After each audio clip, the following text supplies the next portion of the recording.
But what Google's not doing is giving money to organizations that are independent. In fact, Facebook, what they're doing, because they don't want to become a regulator because it costs money, it's too hard. They're just like, fuck it, we all shut down all the far right, but also all the left, all the independent media. We'll just kick it all off.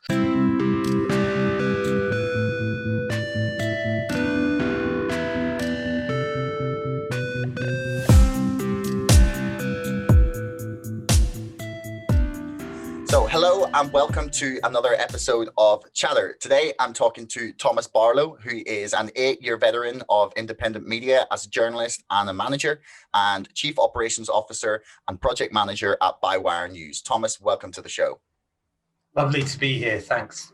No problem, man. So before we get started, I have to plug two things real quick. First of all, my book, Brexit, The Establishment Civil War, is now available to order. People can find it in the description below. There are links to my site, establishmentcivilwar.co.uk, where you can read some chapter previews.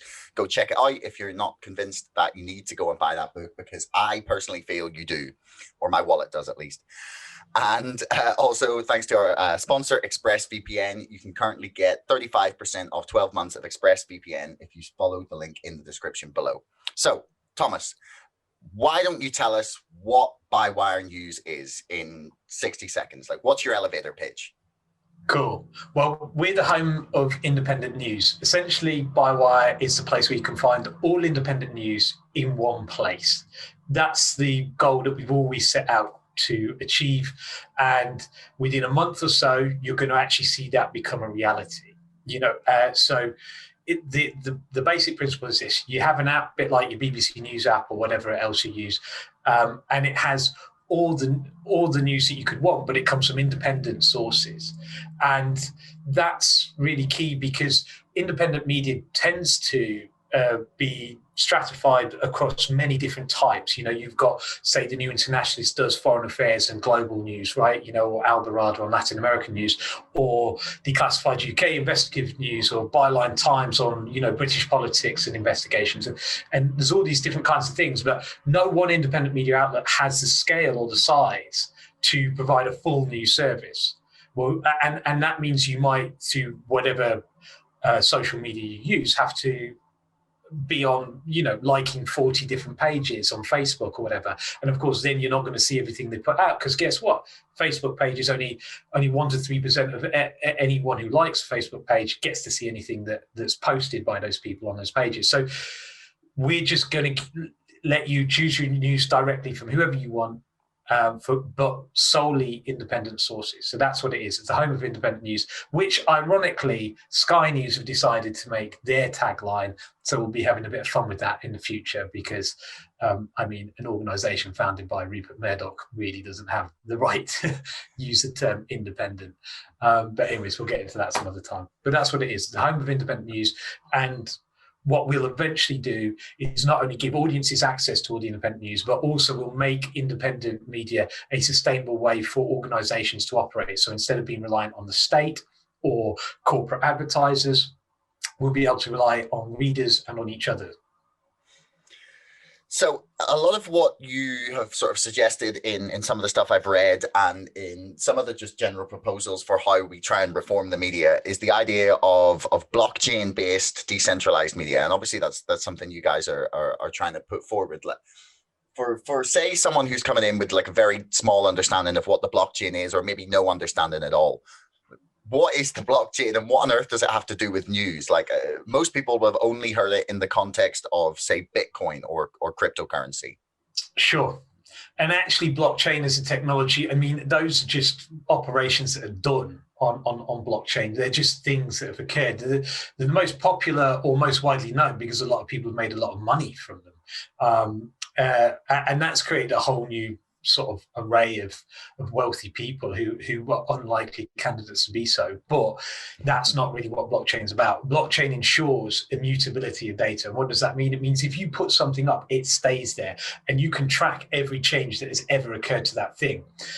For news, this is massive. Right? This is massive because we've got three actors essentially who are trying to stop or change news. News should be a permanent record. If you read a newspaper from the 1830s, Whether it is entirely accurate or not, what you do know is that whatever was printed there was put there by the journalist. Now you have a situation in this country where, like, Dominic Cummings was changing his own blog to pretend that he had predicted and been talking about COVID since December, 2019, which was, only discovered through like very specific investigations by a journalist comparing, specific elements. I mean, there was no easy way for people to know what he had been doing when. You had someone on your show talking about what had happened at Capitol Hill, a journalist who's literally accurately reporting and videoing what's occurring, so much so that it's used in Senate testimony, right? Is not allowed to post what they're putting on YouTube without commentary or color, because what social media, big tech social media platforms are about is about eliciting extreme emotion to create virality, right? Like, you get angry at something, you share it. Like, that's how they make money. They want to keep your attention in there, so the advertisers get more time selling you stuff, right? Like, that's their whole business model.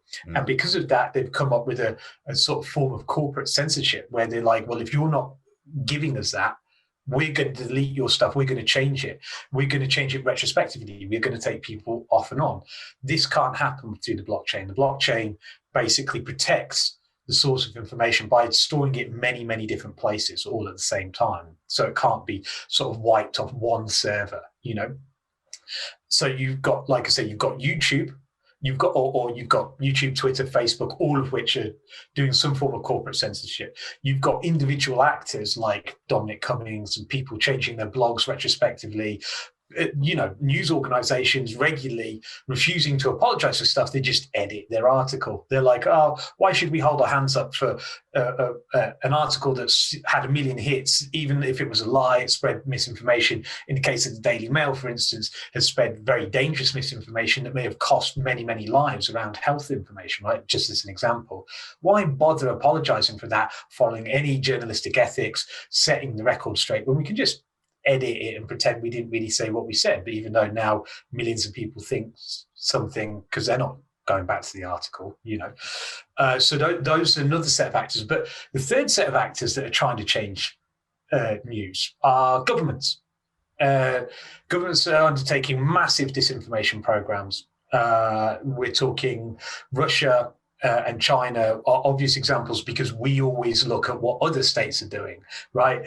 I mean, it's just that, like, when I say we, are news organizations, especially the BBC, which is, a very nationalist institution. But of course, the British are undertaking massive disinformation campaigns. It's reported, for instance, in Syria, we set up using the military disinformation campaigns to recruit people to our particular, for want of a better word, terrorist organizations that we're supporting.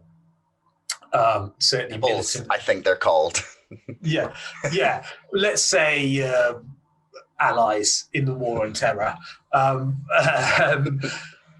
We are involved in disinformation campaigns to unseat democratically elected people in Latin America, to destabilize peace processes, all sorts of things. So our nation states are no different. Nation states have got into this game. They're also, by the way, corporations like Google work very closely with secret intelligence agencies, and in fact, as far as they're incorporating their nation states' intelligence priorities into their governance, right? So nation states are operating through corporations and their own programs to spread disinformation. And a lot of that is about changing information as it comes out. So there's no actual factual record of what occurs when it occurs. Again, blockchain saves that. So there's a very long explanation to say, like, here's the threat. But what it does is basically, as simply as possible, is it makes sure that when information is recorded, it stays recorded. No one can tamper with it. Like, so, that's hugely important for journalism. Especially in an age where journalism is dying. It's not going to die as in completely be wiped out, because you still need commentators and opinion makers still need to have some reportage to talk about. But it's under such severe threat, it's so underfunded, it's so ill-respected that we're in, grave danger of journalism and a sort of code of conduct and methods of gathering information and accurately reporting them being nearly killed off, that we need a new way to do these things. And this is it. And the independent media is the best vehicle for this, because the independent media are independent financially of vested interests. They are interested in telling truth to power, so as such that they're the best vehicle to showcase what this technology can do. Wow, there's a lot there I want to address. Sorry. That's all right, man. Don't worry. This is what like podcasts are for. I always say, take as long as you want to answer, because we have as long as we need. That's why I love the format. So one of the things that I think you're addressing there that is incredibly crucial is the idea that for social media firms and these big companies like Google, like Facebook, like Twitter, our well-being and us having high quality journalism to consume is so far down their list of priorities, it's unfathomable. They have zero, and I really mean zero incentive to make the platform conducive to healthy debate, great journalism, freedom of speech, freedom of expression. That's not to say there aren't things that people shouldn't be allowed to say. I mean, if you're just sending death threats to people, you should probably be kicked off, the way you'd be thrown out of a bar or any normal thing. But the priorities of Google and Facebook and whatnot are not our well-being and us making sure that we're well-informed, reasonable citizens capable of discussing topics in depth, or that's not their priority at all. It's it's not even in their ballpark of possibilities of things. I think let's be straight about this. It's opposite to their interests. Their interests as profit-making organizations is purely to actually reduce us to our most base instincts, to turn us into passive or active consumers, and to do so, they have to find the most addictive ways to deflect us from actually being interested in anything that actually materially affects us. Because of course, if we got interested in the things that materially affected us, and we were to try to change them, for instance, for the better of us, that would include changing them. Their interests are very much tied in. They talk about themselves as disruptors, as technologies disruptors. There's nothing new under the sun about what's happening here.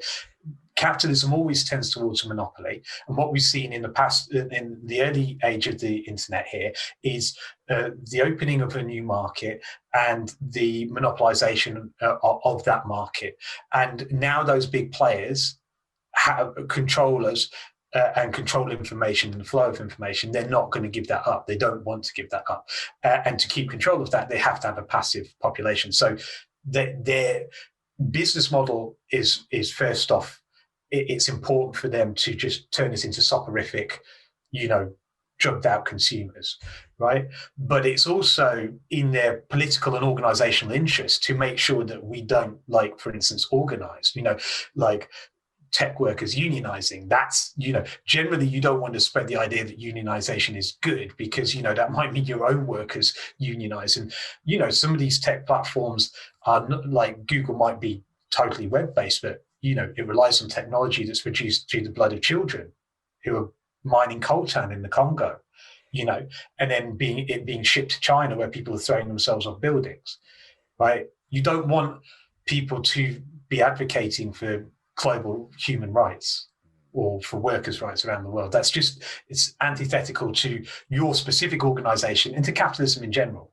and your capitalist organization that benefits from this.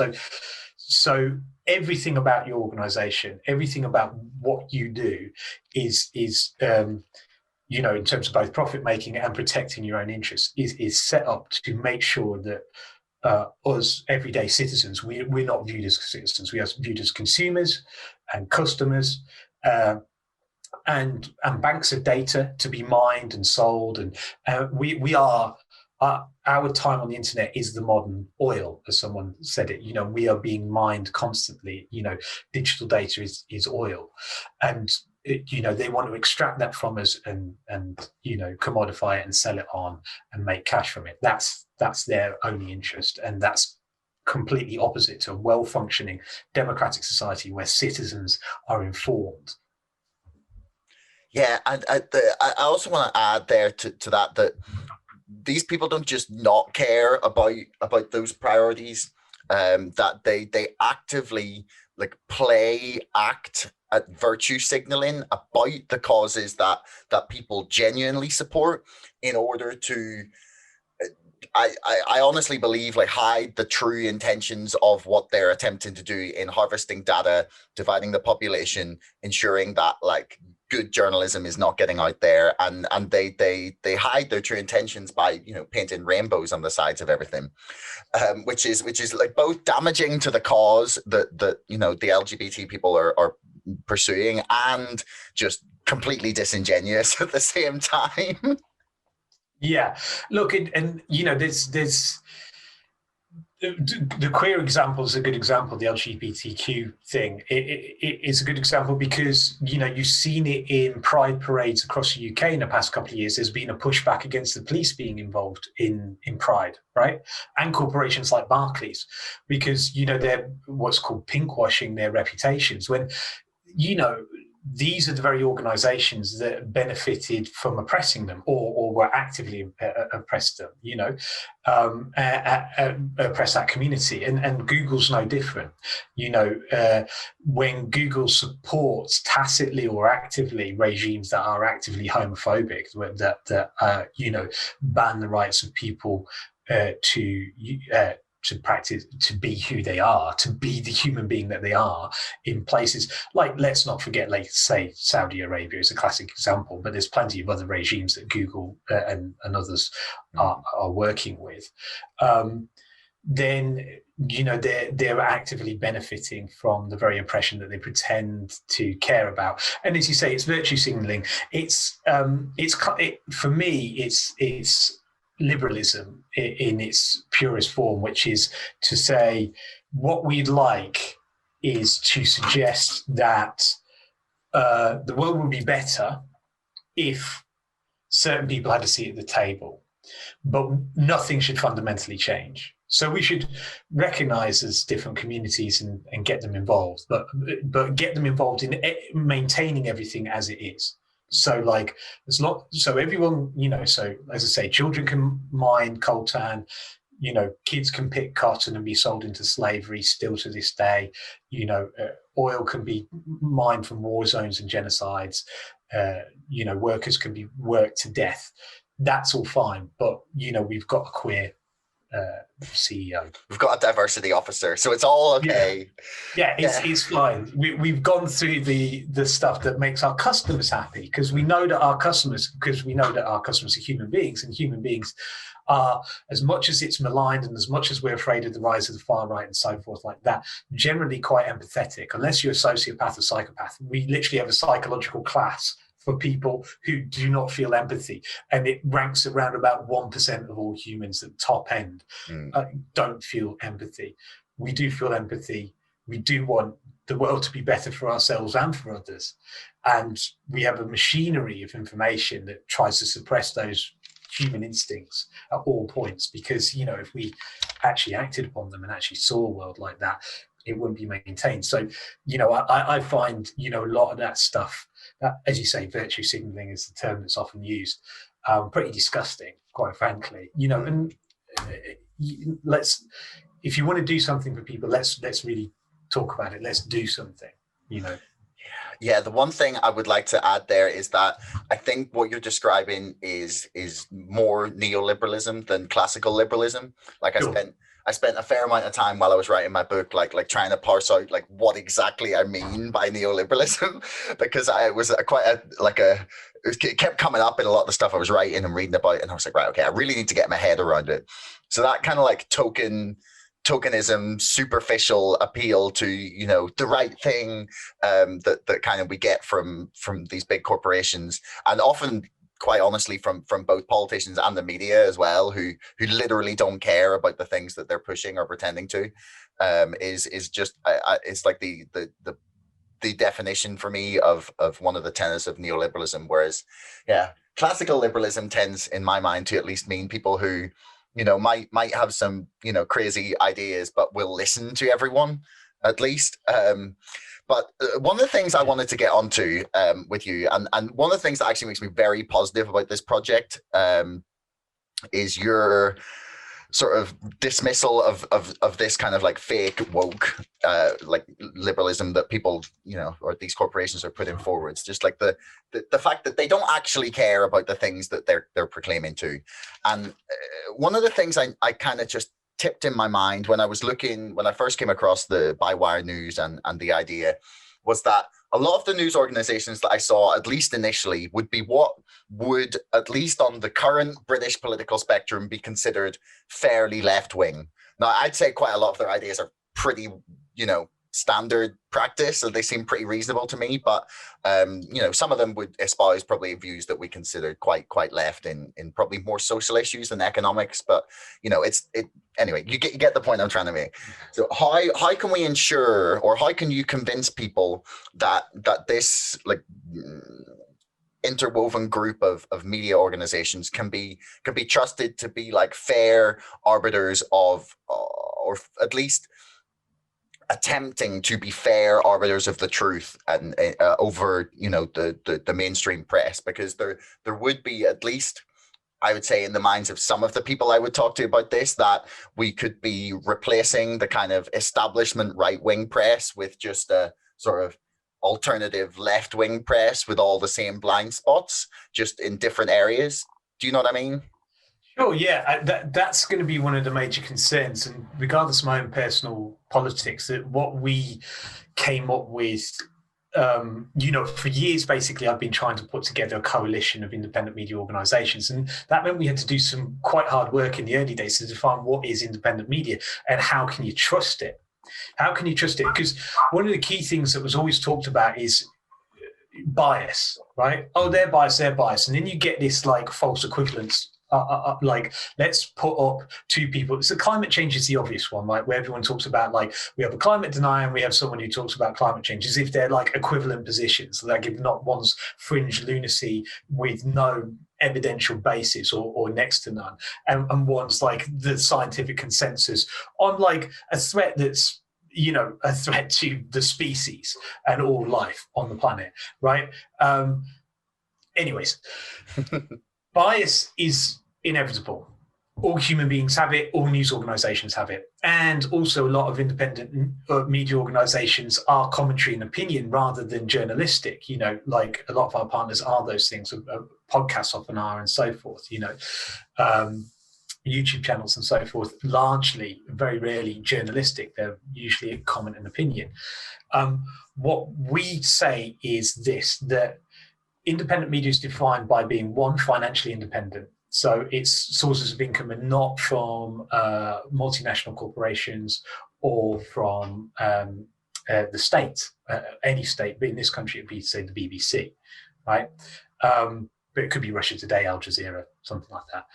And we say not in the majority, not over 50%, because sometimes you have to take some, you know, you have to take some small amount of sponsorship or whatever. You know, what we're going to build is an ethical advertising data bank to help organizations achieve that. But secondarily, how can you trust us? And this is the important bit, right? Is that every partner has to be a member of the NUJ, the National Union of Journalists, or the IFJ, the International Federation of Journalists, which there's basically national unions of journalists all around the world. And they have a code of conduct that basically it's as much a trade association as it is a union. It says this is what journalism is. You know, it has to be factually accurate. You have to accept responsibility for mistakes. You have to fact check. You know, don't reveal sources that don't want to be revealed, so forth, right? Or you have to be regulated in this country by Impress. Impress is a regulator that's, if anyone remembers the Leveson inquiry around phone hacking, it's the only regulator that is of the standard that the Leveson inquiry demanded. IPSO, which regulates the majority of the establishment press, the national press, isn't a regulator. So it has not upheld any complaints officially. There's been no sanctions on anything since it's been founded. It was written by Paul Dacre. It's a joke organisation. The Constitution was written by Paul Dacre, who, by the way, looks like he's going to be the head of Ofcom, which will oversee the BBC and advertising standards in this country. He's got that job off the basis of being the worst, probably, purveyor of mistruths in the history of the Daily Mail, which is a long history, a long and terrible history. The Daily Mail, as reported by Nick Davies, who wrote a great book on this, had more than 3 times more official complaints than any other newspaper in the country. That's 3 times more than the Sun. Okay, like, this is how bad the Daily Mail was under Paul Dacre, right? This guy, off the back of the hacking inquiry, is allowed to set up a press regulator because none of the national press, there's like, oh, you caught us with our hands in the cookie jar. Yeah, we do hack people's phones, invade their privacy. It's part of the job. You know, we're going to stick by each other, and even the Guardian and all the rest of us, we're all going to stick in one club because really we've all got the same interests, and we don't want to be regulated, because that means we'd have to do journalism that's factually accurate, and we'd have to be held to account. So the previous regulator was terrible, right? This one isn't a regulator. If so, you may as well not consider it a regulator. It's just a club where people sit around and meet and chat about, like, you know, what they're doing. Then, you know, sorry. I have to get it in there. That's all right. Don't worry. IPSO is so awful. So, yeah, you can trust our news. It's financially independent and it's trustworthy. Also, again, because of the blockchain, you can see there's no anonymity in publishing. There's not going to be anonymous blogs. There's not going to be bot farms. You can't do that through the blockchain. Every author, you're going to know who it is. And again, you'll be able to track their changes, complain to them through the regulator or through their union body, which will have a code of conduct. So, you know, we can't be regulators. It's just too much work. But what we can do is ensure that every publisher on our site is regulated, has a complaints procedure, is part of a professional body.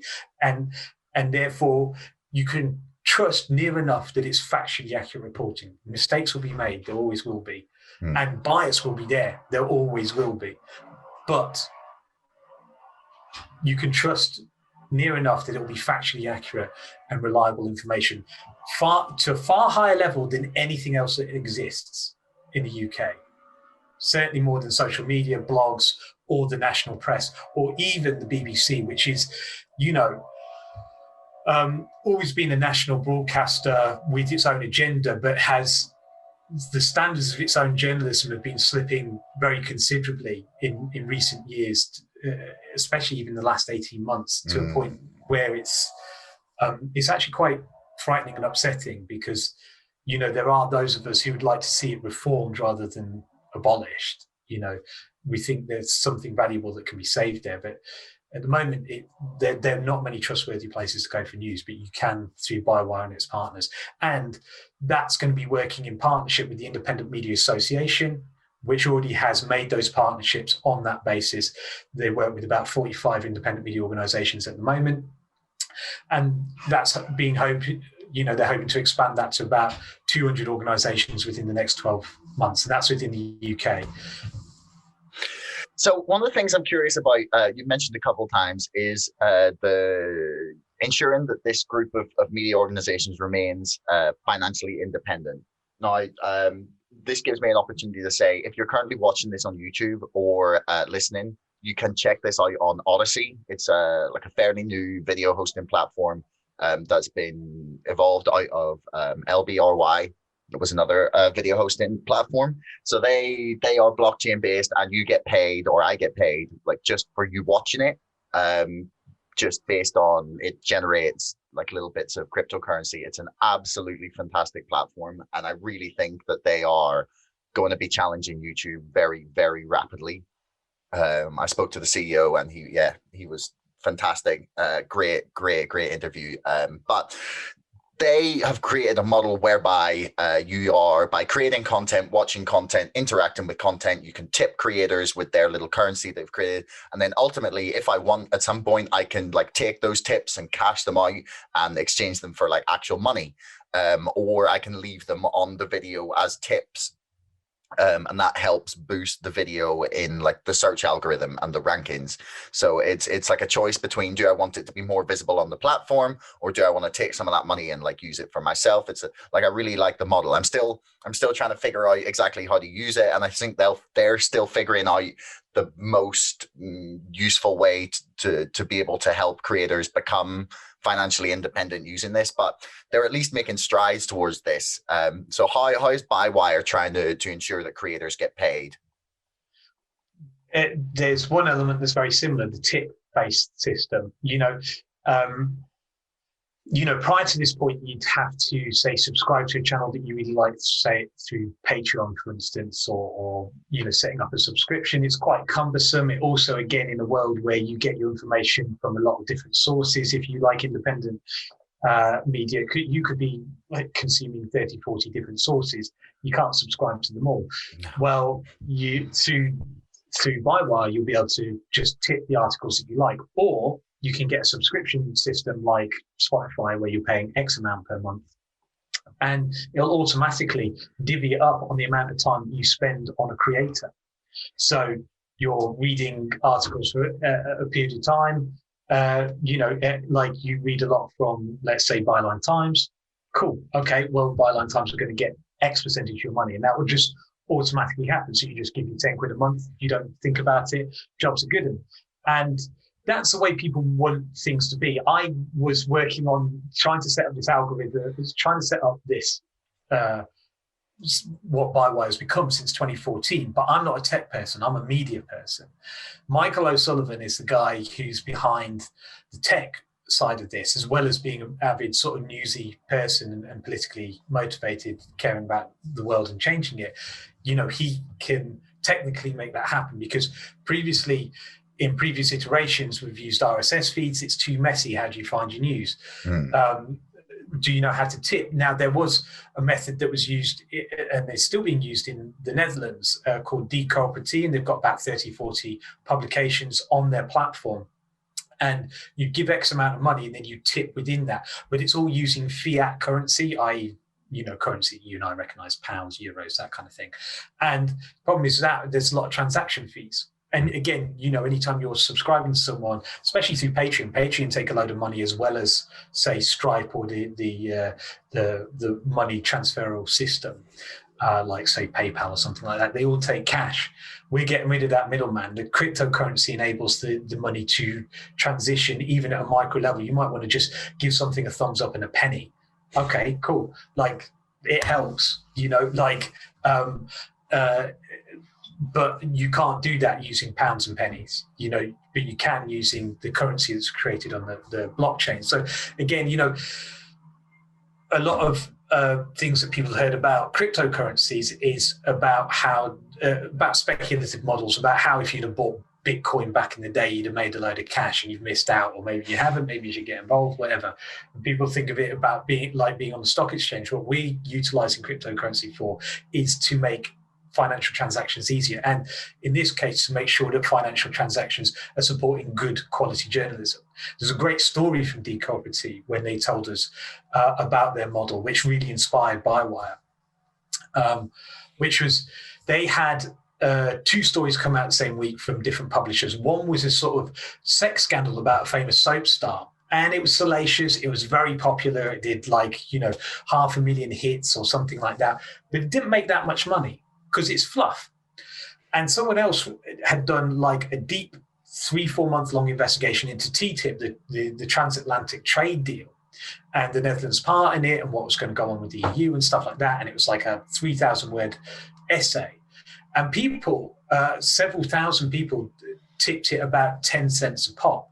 And he made about 5,000 euros of that, which justifies that amount of work for an investigative piece. So those 5,000 people have just given 10 cents, but the investigative journalists, and investigative journalism is the most expensive part of journalism, could see the value in publishing just one thing, which, for instance, even say The Guardian or a national newspaper, they've shut down their investigative departments because that amount of expenditure for that little amount of copy just isn't financially worthwhile.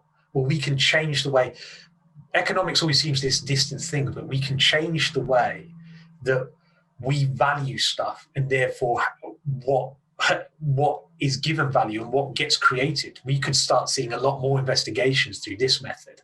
We could start seeing a lot more factual reporting about things, areas of the country that aren't covered, i.e. not the city centre of London, that would be great, right? Like Belfast when it's not on fire. Yeah, it's a beautiful city, man. I love it, And I used to live in Manchester. I now live in Stoke, right? I'd like to see us in the news, there's an element of poverty porn when it comes to places like Manchester and Stoke as well. When we are talked about similar to Belfast with, sectarianism, you're just like, there's so much more. People should go to Belfast, by the way. It's an amazing city. People should go to Stoke and Manchester, full of amazing industrial history and great parklands and nightlife and culture, wonderful things. I'd love to see that reflected in our news production, and I think people would pay for it because people love seeing themselves on the map, Yeah, they 100% do. Will you accept Bitcoin? Well, look, first off, it's a brilliantly named thing, so it's great, right? I can't even get mad at because they're clearly just jumping on the latest bandwagon. Like someone in the cabinet, probably Boris, has gone, could we get on with this crypto thing? Would that work for us? Rishi, what do you think? And then I can't see why not. And then just we call it Bitcoin. That'd be brilliant. I can literally see the conversation happening. There's no understanding guaranteed of what it actually is or what it might entail or how it could be used or how it can be used against them. But I'd love it because it could be used against them, but also do pump and dump on Bitcoin and bankrupt them. Talking politics for a moment, say what you will about these awful human beings. I'm sorry, I'm pinning my flag to mast. No, say what you like about our current government. They are less devoid of ideas than the opposition. The opposition have no ideas. They represent nothing. They have no solutions for any problems, which is, a stark contrast to what the opposition was a couple of years ago. We're relying on new ideas in the political sphere to come from, inbred Etonians. It's bizarre, but honestly, around the football thing that happened currently with the Super League, Boris Johnson sounded prime ministerial, and Sir Keir Starmer had a meeting about it. Do you know what I mean? And you're like, look, you had a policy on this that you could re-dig up and go, Labour's been talking about this. We've said we were on the right side of history. Do you know what I mean? It was that easy.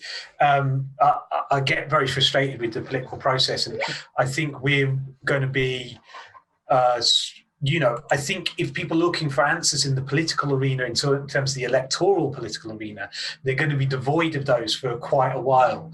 I think where we're going to see change is from extra parliamentary actors. And I think Edward Snowden said this. I think he said, until we take control of the means of communication, we're never going to take control of the means of production. There is not, we're not going to have control of our workplace, over our day-to-day lives, until we have some control over the information we get about the world.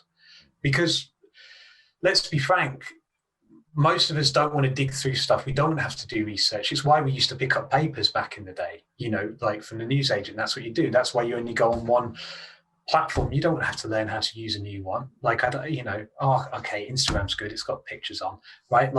That's where we're at. And why should people want to have to do huge amounts of research? We shouldn't need degrees to get accurate information about the world. We need to make it as easy as possible for people, engaging as possible, but also solutions focused. We need news that doesn't just tell us the world's crap, but also says, and here's what we can do about it. Because why is there an uptick in interest in news around elections or referenda or something like that? It's because people go, oh, well, I should pay attention now because I can actually do something about it. Not because the understanding is that outside of elections or referenda, for the vast majority of people, there's nothing you can do about it. So that's our default societal position. We need to change that into being active citizens. And that's going to come through the information we get about the world. And again, it's not in establishment media's interests to give you information that would challenge the status quo, neither their business interests or their organizational interests. It's opposite to that. Independent media is very much in all independent media's interest to point you towards solutions as well as giving you useful information about the world. So that's why we're on the cusp of doing something I think really, really significant and important. And I think we've already got international publications lined up as well to go global, well beyond the UK, Wow. Okay. Well, that sounds promising. But you're speaking there to something that I really have become quite aware to in the past year or two, is just the absolute just degradation of the idea of journalism generally. It is so rare, so rare to find really good quality journalism in a mainstream paper at the minute. Because that used to be like what we paid for. Like that's what you were buying the paper for, was to fund the quality journalism. Like the government used to say something, or there would, be an event, and then the journalist would come in and go deep into it. They would figure out what's going on, what's the cost of whatever policy, who is suggesting it, were there conflicts of interest, like on any issue.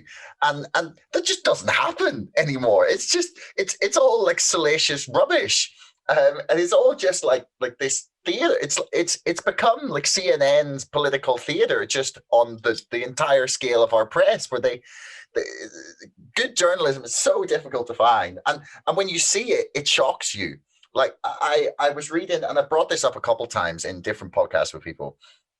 I was reading last year about the Northern Ireland Assembly had like a late night debate discussion thing about whether they were going to extend one of the lockdowns. And Sam McBride from the newsletter, the guy who wrote Burned, which was the book about the RHI scandal in Northern Ireland, he basically just wrote on the newsletter a very beautiful, maybe 1,500 words, 2,000 word summary of what happened. Just of what happened, like the actual facts of what happened. And I read it and was like, wow, someone's actually told me what has happened. They haven't like given me 3 lines and then spent the rest of it on some randomer's opinion, or just picked out a few random blue check mark tweets and gone, well, this is clearly the prevailing opinion. He actually told me what happened, and it was beautiful. Like, what happened to that in your mind? Like, where do we lose like journalism as an idea? In many ways, I'm a materialist. You always want to look at the base material motivations for things. It shapes very much the culture. Weirdly enough, like obviously the far right or the alt right would say the inverse. They say culture shapes politics, but that's the Steve Bannon theory, isn't it? A material base, and what happens is that like for every journalist, you need around about 1,000 readers for advertising money to make sense to be able to afford their wages. And as readership goes down for paid paper publications, and this transition to online for the establishment media comes about, where you're actually having to pay Facebook, you're having to pay for your articles to be seen, and let's get it right, establishment news outlets are also propagandist organizations representing a position, so they do pay because they do need their positions to be seen by a large number of people, and they need to maintain that market segment for clout, but they're not making the money any longer. So what happens is actually you just see a vast swathe of journalists just starting to get laid off, or sort of grandfathered out as people retire, no new people are hired. Like a friend of mine went to work for the Daily Mail after qualifying, doing his journalism. And say what you like about the Daily Mail, they did the reporting. I think they're the only ones, or one of the only ones, that still have an investigative department. He was working for the Mail Online, it turned out, and he was sent 20 pictures a day with no context and just said, write 200 words about this. Sexy Serena Williams skips over a puddle, right? Serena Williams has won this amount of Wimbledon titles, and that's his job all day, every day. 60% of trained journalists now work in PR, public relations. Like if you're a trained and qualified journalist, and it requires training and qualification, like that's the other thing. Citizen journalism isn't going to replace it, because you need to be paid, you need to have expertise, you need to know a patch, you need to be able to you balance the information that's coming in and work out where there are conflicts of interest, and talk about those vested interests that each person has. But especially knowing a patch, being a court reporter, being a an investigative journalist or environmental reporter or workplace reporter. These are things that are specialisms, they're skills. And you need to not only have the contacts, but you need to understand, say, with workplace reporting, what strike laws are. Like, what a union struggle could look like, what a negotiating table looks like. So, as well as being able to paint a picture with words that puts the reader in that place. And it just becomes too expensive to do because they're not making enough money. And that's why you've seen recently in Australia the fight between Google and the Australian government, because the Australian government is saying what a lot of governments are saying is that we need to maintain essentially these propagandist outlets who've usually put the government of the day in their place. We have to pay them back that favour. We need to get some money out of these new monopolies into the existing monopolies who are our friends. Viscount Rothermere, who owns the Daily Mail, the Barclay brothers who own the Telegraph, Rupert Murdoch, obviously, in 3 countries. We need to look after him because he's savage and he will ruin our lives if we don't, right? So they have to pay back that favour, and they're working out how to get money out of Google. But what Google's not doing is giving money to organisations that are independent. In fact, Facebook, what they're doing, because they don't want to become a regulator because it costs money, it's too hard, they're just like, fuck it, we will shut down all the far right, but also all the left, all the independent media. We'll just kick it all off. And YouTube is starting to do the same thing because this is political content. It's not worth our time and effort. We don't make enough money out of it. Like let's have cats playing pianos. And if people want their news, then we can go with these things that already exist. And all of those things in the past decade have shifted their models from journalism to opinion, and now their model is based around that, which is we measure success by clicks, not by paying readers. We don't have the responsibility of journalism.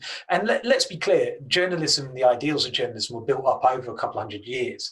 They didn't just start like that. And it was always a thin, who got access, who got to write in these things. Even if you're like great, like Jonathan Cook or John Pilger, right? You're still an old white guy. Like, I don't see many working class people of different ethnicities. We don't see majority world people reporting. We don't really talk about the world much any longer in British publications. There's very much since 2010 a turn inwards, which feeds into Brexit and stuff like that. It's too expensive to cover the world and people aren't that interested, but underlying it is this money. It's money. Like, how can we do it? And the same problems will occur for the independent media. Independent media cannot scale up unless we work out ways that we can reach new and wider and bigger audiences, but also make sure that people can easily pay to support the journalism they like. And here's one of the key things. We have to create a culture shift, a massive culture shift that says this: if we don't pay for our journalism, someone else is, and they don't have our interests at heart. We don't pay for it, someone else is. We know who they are. They're massive corporations. Peter Oborne, a conservative commentator, leaves the Telegraph because HSBC are paying so much to the Barclay brothers that he's not allowed to report on the LIBOR scandal, on the scandal. Like, every other paper's reporting on it, but the Telegraph isn't that. And that's a very extreme example, because you don't need to censor your writers. You just select the right ones. People don't need to be told to shut up. Yeah, like Chomsky's once sitting with Andrew Marr. Andrew Marr says, no one ever tells me what to report. And he says, of course they don't. They don't need to. You wouldn't be here if they needed to tell you what to report on. You're the right person for the job. Who gets those jobs? So it was already a struggling system, but there was values of journalism that existed. That's been changed by the growth of Internet 2.0 and the social media boom. And that's where we have to come in with a 3.0 and change things back. Value journalism, people value it. And that's where, again, people hate to talk about this, but that's where money matters. Money matters. We have to pay for it or someone else will. Nothing comes for free, especially not information about the world. Do you think it has to be digital?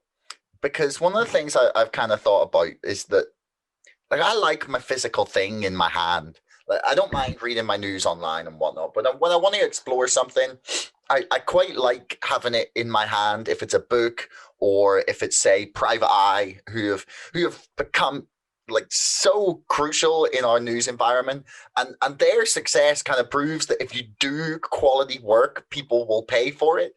And the other company that springs to mind is Byline Times. Like, I know they produce their monthly like print edition.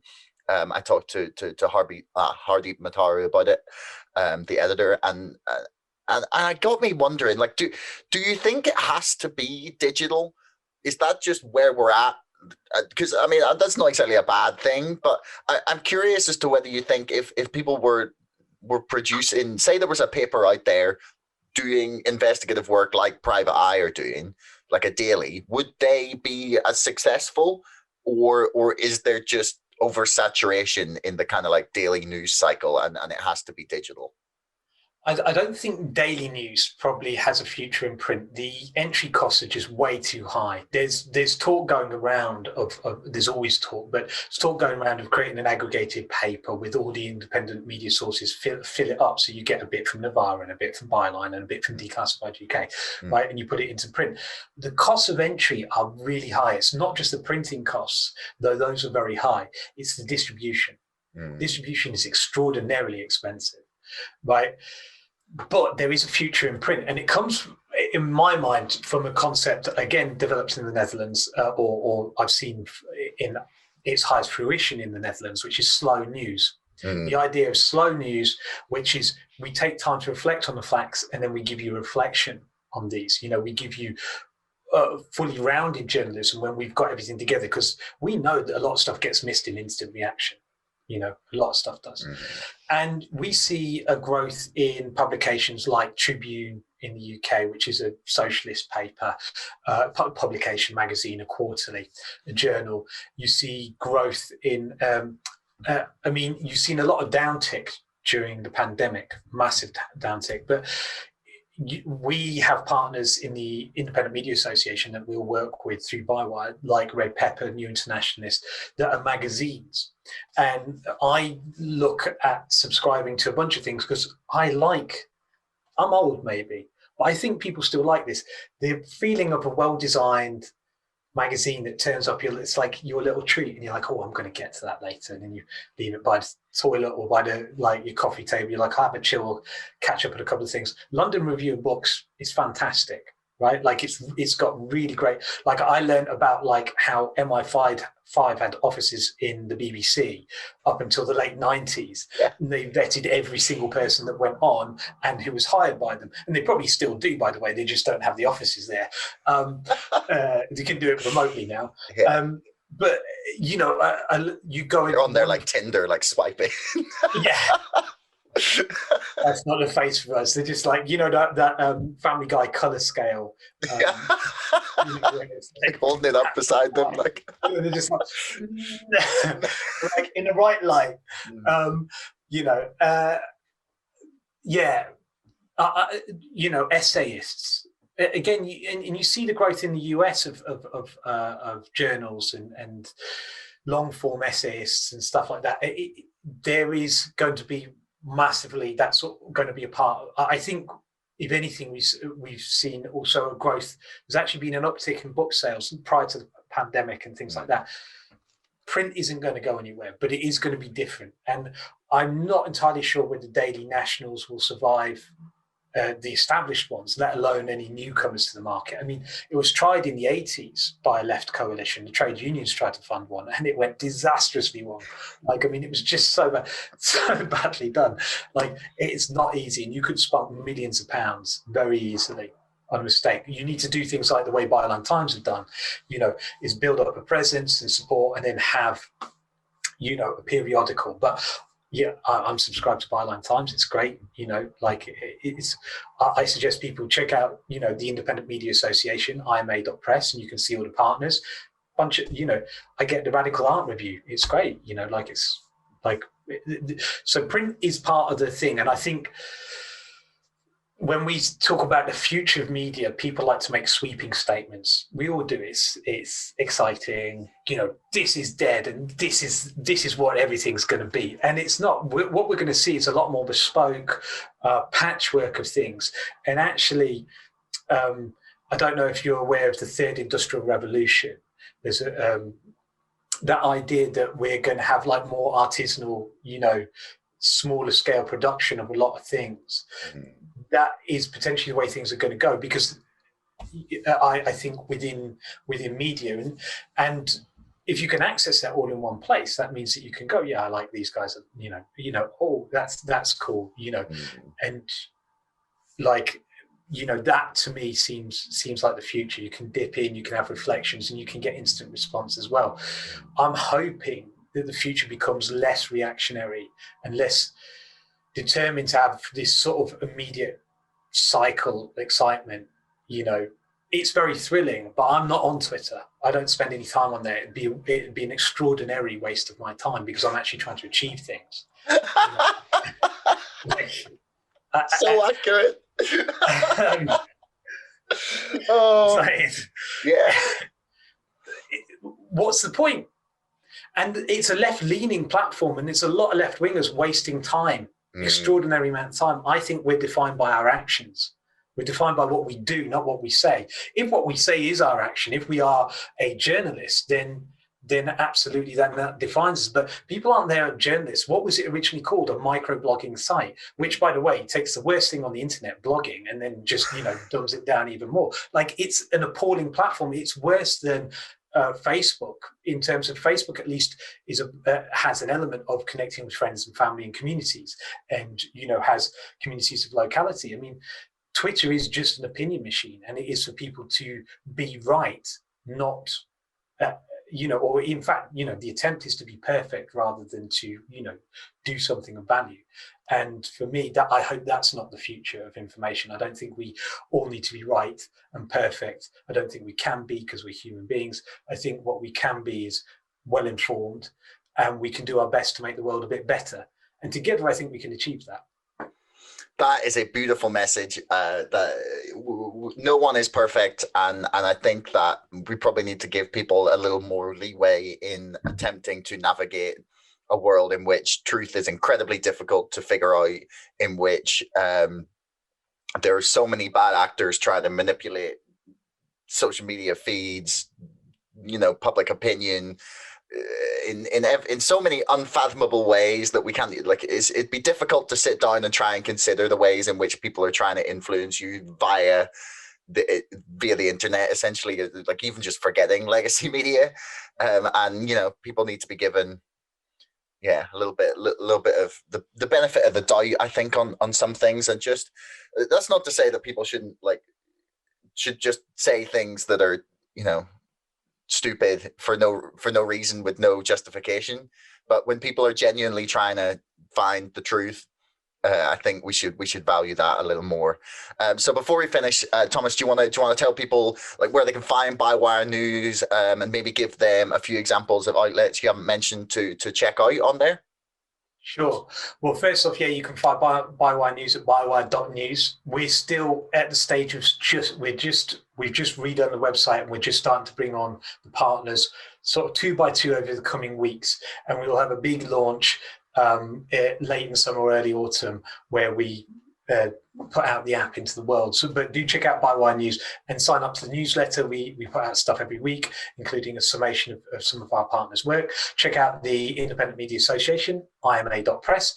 Out of there's so many good partners on there, it's really hard to single out things, but I think I've mentioned very briefly Declassified UK. I'd really like to underline them, because they put out a statement the other day where they said Owen Jones has 1 million followers, and Phil Miller, who's probably the best investigative journalist in the UK, has 8,000.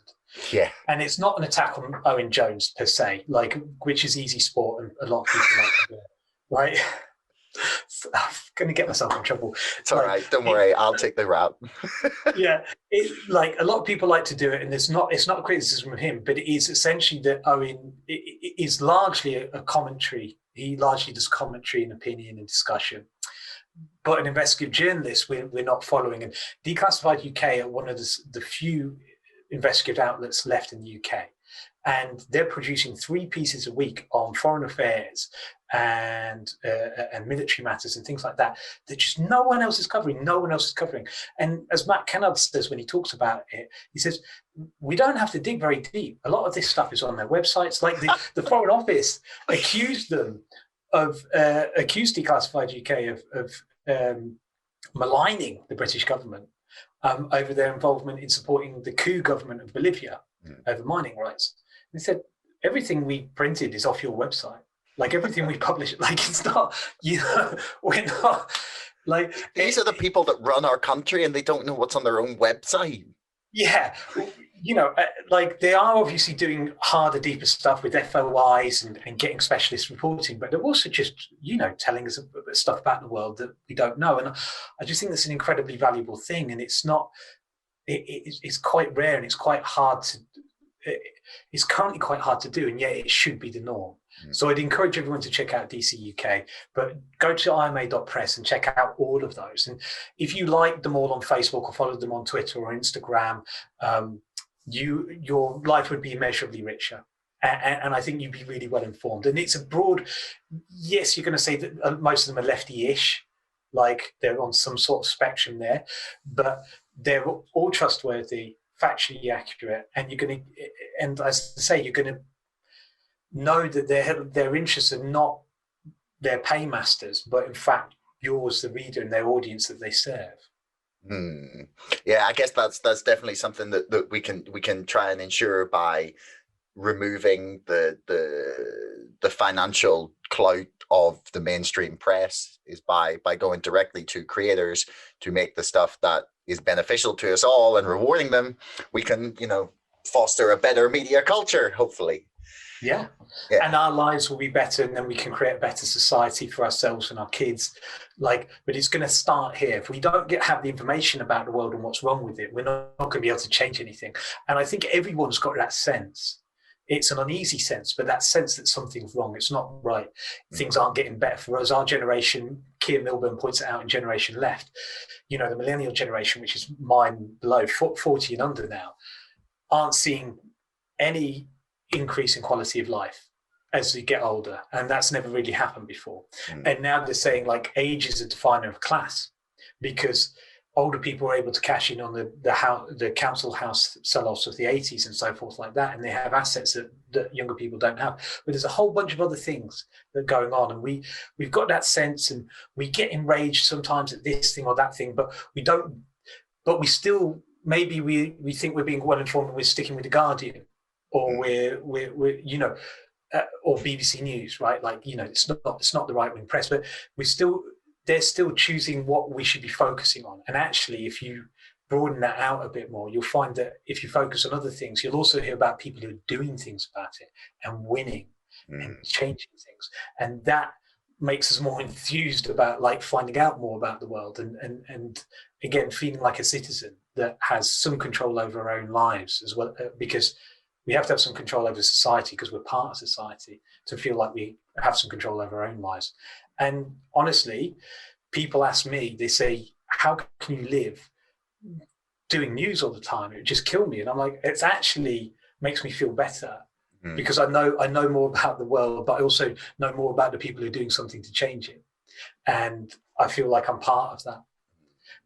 And I actually feel a weight lifted off my shoulders rather than inverse. I can understand if you only dip your toes in during the referenda or elections or some particular scandal, you're just like, oh my God, this is awful. And you doom scroll it and you stay up all night watching some horror getting elected. And then you're like, I can't pay attention to the news, but if you did it day in, day out, you might actually find that it doesn't stress you out the few times you dip in, and then all that rest of the time you're having to sit with that unease that something's wrong, but you can't really do anything about it. That's my message to people. Enjoy it and check out bywire.news. Yeah, it's got to be empowering, being able to know that, I don't know. I do find it somewhat inspiring once you've crossed that that threshold of just essentially ignoring the establishment press, you actually see what's really going on in the world. It's the disconnect and the gap between like what the press are talking about and the real things is so huge. It's so huge, and it's beautiful to see people attempting to bridge that gap. So Thomas, thanks very much, man. It's been an absolute pleasure. It's a great chat. Lovely. Cheers. Thanks so much for listening. If you enjoyed the show, please subscribe, follow me on Twitter, or sign up to our mailing list. Thanks a lot to our sponsor, ExpressVPN, the #1 most trusted VPN. Get lightning fast connectivity with servers in 160 locations across 94 countries.